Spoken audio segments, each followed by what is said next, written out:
we'll start with what's going on in Ukraine and the effort to secure the crime scene there. And for the first time, a team of Malaysian investigators were allowed on the site of Malaysia Airlines flight MH17. Investigators joined a team of monitors from the Organization for Security and Cooperation on Europe. Their visit came just hours after separatist rebels handed the plane's black boxes over to Malaysian officials. Today, a train carrying the remains of victims arrive in Kharkiv. The bodies will be transported from there to the Netherlands. And the brother of a passenger on the down Malaysian air flight said the moment he found out that his brother and sister-in-law were killed, it was an unforgettable experience. It was disbelief. I just, you just don't process stuff like that. How could something like this on the other side of the world be impacting me personally? The U.S. says they have powerful evidence that Ukraine's rebels shot down the plane with a Russian surface-to-air missile. Other governments have stopped short of accusing Russia of actually causing the crash. Meantime, down in Florida, the widow awarded billions of dollars following the death of her chain-smoking husband called the verdict a message to big tobacco and smokers. $23 billion to me still would be enough. The life is gone. A life is gone. He's not coming back. It's a message to others that are gonna die from smoking cigarettes. Now that $23 billion punitive damage, not compensatory damages for repayment. Robinson added that she most likely won't see much, if any, of that money. Legal experts say the punitive damage most certainly will be reduced on appeal, if not thrown out. And Florida Senator Marco Rubio says he feels for the children from Central America who are flooding our shores, but the current wave of illegals is not good for the United States. His comments came in the second part of the National Public Radio interview broadcast this morning. Rubio says other countries should help carry the load of immigrants seeking refuge from crime and gang violence. I'm not sure that we live in an era anymore where the country can absorb 60,000 people via asylum or any other process. Meaning the answer is no. Sure. I mean, a million, and I think it would behoove us to do what we can to help these countries improve conditions in their own country. But I would say that there are other members of the hemisphere that need to step forward and provide that as well. Senator Rubio told the public radio audience that even the law regarding Cuban immigrants should be modernized to reflect the changing landscape from the early 1960s to today.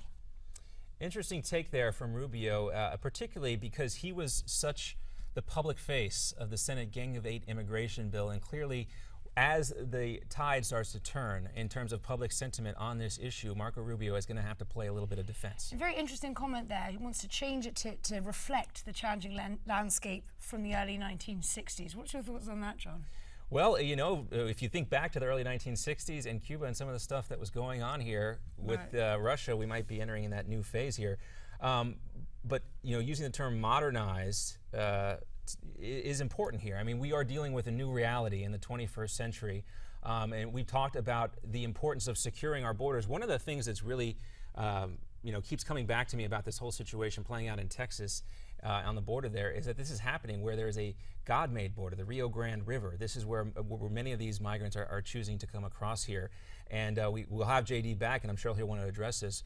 But with the river there and the dangers that poses, what additional security will a fence pose? And I think we hear Rick Perry calling for the National Guard, other folks calling for more manpower down on the border. Is that really what it's going to take? In lieu of a fence, do we really need more manpower on the border right now to make this stop? And he's also talking about changing the conditions within these countries, preventing this from happening in the future, and whether that's going to have an impact as well. Well, given the fact, Francesca, that Congress right now seems to be stalled out on the short-term Band-Aid fix for this issue, the supplemental funding request the president has talked about, and then also the companion Republican bill, the Corn and Cuellar bill, very little movement, at least in the public, on that issue right here. I don't know how we can expect to implement changes for those native countries there in Honduras, El Salvador, Guatemala, some of the most unsavory countries in the world in terms of economic and security conditions. I don't think there's going to be one firm answer for each of these places, John. I believe it's going to be something that's going to be variable between.